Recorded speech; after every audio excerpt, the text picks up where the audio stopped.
شروع کرتا ہوں اللہ تعالیٰ کے نام سے جو بڑا مہربان نہایت رحم والا ہے۔ حضرت نواز بن سمعان رضی اللہ تعالیٰ عنہ بیان کرتے ہیں، میں نے نبی صلی اللہ علیہ وسلم کو فرماتے ہوئے سنا، قرآن اور اس پر عمل کرنے والوں کو روز قیامت لایا جائے گا۔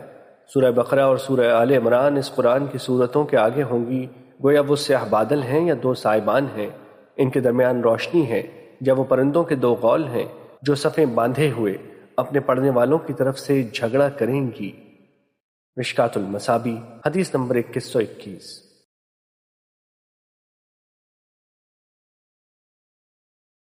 حضرت عبداللہ بن عمرو رضی اللہ تعالیٰ عنہ بیان کرتے ہیں، رسول اللہ صلی اللہ علیہ وسلم نے فرمایا، اللہ علم کو بندوں کے سینوں سے نہیں نکالے گا بلکہ وہ علماء کی روحیں قبض کر کے علم کو اٹھا لے گا، حتیٰ کہ جب وہ کسی عالم کو باقی نہیں رکھے گا تو لوگ جہلہ کو رئیس بنا لیں گے۔